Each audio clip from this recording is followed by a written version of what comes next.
Happy Sunday, everyone. I'm just here preparing for the week.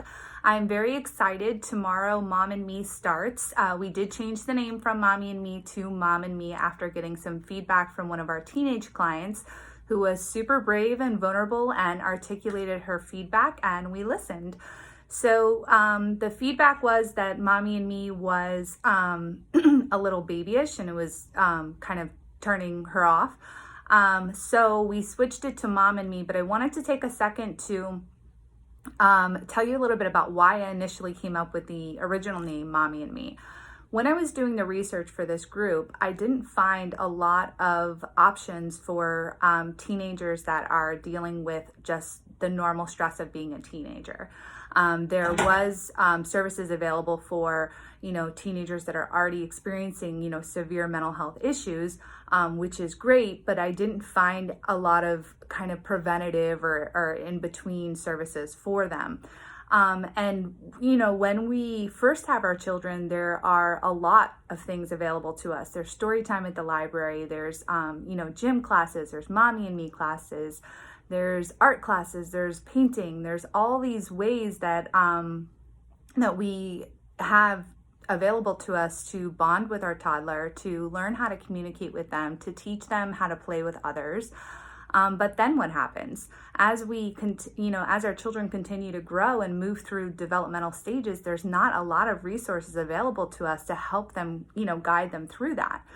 Another thing that I was thinking about was, when our kids are toddlers, we can see where the limitations are in their functioning. We know they don't know how to use a fork. We know that, they may have, they're learning their manners. So there's a lot of repetitiveness and correction and things like that. As our children develop and they become, adolescents, they're talking, they're addressing, they're functioning just like we are. And sometimes we lose sight of the fact that mentally they have not developed the skills necessary to face a lot of the situations that they're forced into. The brain continues to develop until the age of 25. So why not give them the opportunity now to prevent themselves from making these rules in adolescence that will later in life tell them they're not good enough, they're not smart enough, they're not fast enough, they're not pretty enough. All these rules that we sometimes live by that we have to go to therapy later to correct and address. So my goal here is to help as much as I can process with these girls, what are they facing right now? What are some of the challenges, and help them and guide them towards a set of skills that will have them better prepared for the things that they're facing. Adolescence is by far the most challenging time in a person's life. Recent research shows, I've got my laptop open, I'm just going to read it really quick. Teenagers are reporting 5.8 on a 10-point scale for stress levels versus adults at 5.1. So, whether we think they have more to be stressed out or not, they're reporting it. So that's their reality, and I want to help you help them. So we know what chronic stress does. The science tells us that chronic stress leads to physical and mental health problems. So we know that we've got to do something to mitigate some of the stress that our children are feeling. So what I propose is this mental health group, and I'm also linking another article to show you why group therapy. I have a lot of experience doing group therapy, and I love it. I especially love it for teenagers. Many of you know I worked in a juvenile correctional facility for boys for about 5 years, and my work there with them showed me in front of my own eyes that you can sit in the room with a kid and try and probe and ask the right questions and provide them with information, but until you see them in their natural environment, actually interacting with their peers, it's very difficult to teach them some of the skills. that they're going to need when they're in those situations. Another thing, a lot of times when a teenager is alone in the office, they start to get comfortable.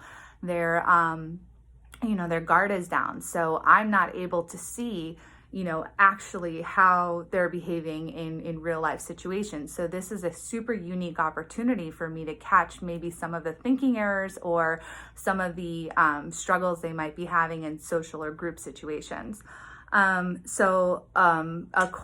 to studies, I'm going to link this article as well, group therapy for the adolescent population is significantly more effective than individual therapy. I'll link that article so you guys can see. But basically, it increases their social confidence, teaches them better communication. And again, I can teach them the communication skills in here, but actually teaching them and giving them real life practice and then being able to give them immediate feedback in the moment is a more efficient way of learning. Positive peer influences, so they get to see other people who are going through the same thing that they're going through, and we can figure out solutions together. Improved relationships with you. So I want to teach you guys how to dialogue about problems. So you may already have a great relationship. You may not have such a close relationship, but there are going to be, issues and problems that come up that you as mother and daughter are going to have to face. And I want to teach you guys how to dialogue about that. Take some of the anger, some of the personalization, some of the assumptions, some of the mind reading, and really teach you guys a clear way of communicating when you're having differences. And then also the last reason that they cite is reduce stress. So learning how to reduce stress in a group environment is more effective. They'll see, I can sit here and try and teach them mindfulness techniques, one-on-one, but when they see their peers around them engaging and doing it, they learn off of each other. At the stage that they're in their life right now, their peers are their most influential, the most influential people in their lives. So they're going to receive information and receive influence better from them, which is why getting a bunch of them in a room together who are ready and prepared to learn about themselves is a blessing. So on to a little bit. So now you know why I want to do this. And then now on to what we're going to do. So we are basically going to create manuals for ourselves. So basically, this is how I operate manual. The reason why I think this is so important is because self-awareness is going to be the key that's going to unlock a lot of tools for them to be able to handle and manage situations going forward. So I've got these binders, so just regular 3-ring binders. And what we're going to be doing is we're going to be, throughout the 8 weeks, we're going to be doing various vision boards, me boards, using, different creative styles, free sketching, scrapbooking, collages, all different types of mediums to explore who we are physically, emotionally, spiritually, intellectually, and kind of get this all together. This will also serve as a kind of how to love me, how to treat me. This is how I respond in these certain situations. The more you know, the better. This is basically a guide to them. So they'll be able to, use this and reflect back on everything that we've learned. So each week we'll be putting various exercises in here, and when you leave, you'll be armed with your very own personal manual. So I have a million activities that we can do. So I gave you guys a brief outline of kind of the guide that I'm using on this journey, but I'm not going in with a black and white plan. We're going to be authentic and vulnerable and flexible, and we might laugh, we might cry, we might dance, we might hug. We don't know what's going to happen. I'm going to let you guys guide it. I'm going to feel your energy. I want to see what you guys want to do, what you want to talk about, what's interesting for you. I'll pose a topic. I'll kind of have a general idea of what we're going to be doing. But if you guys have got something else going on, if someone comes in with an issue and we want to problem solve with them right in the spot, we're going to do that. But that's not to say that you have to come in and bring personal issues. You can use this space as just an opportunity to learn about yourself, learn about your daughter, and build that communication, build that bond with them.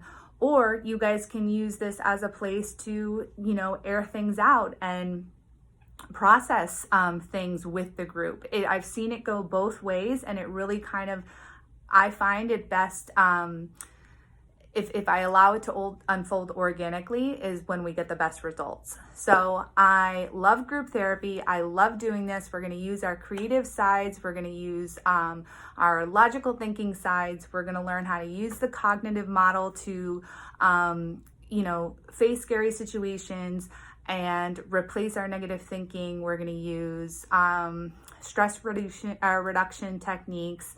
We're going to learn about what to do when our daughter has girl drama. So much. So I can't wait till tomorrow. If you guys have any questions, please feel free to contact me via text, via email, whatever's easiest for you. Again, it'll start promptly at 6:30. And I'm looking forward to seeing all of you. I need to know how many of you are committed to the group by noon tomorrow. So I know some of you have already signed up. Thank you so much for that. So I'm looking forward to seeing you. I have everything I need. If you haven't already signed up, please do so by noon tomorrow. So I have enough supplies and I'm prepared for you to be here. So if money is an option, we can do payment. We can also look into insurance and see if your plan has group benefits. We can bill it that way. So there's options. If money is an issue, please let me know. What else? I think that's it. If you have any questions, again, I'm going to link the articles to this video so you guys can see kind of some of the things that I was talking about with regards to teenagers experiencing higher stress levels than adults, and then also why group therapy is more effective for teenagers than individual therapy alone. So I can't wait. Bye, guys.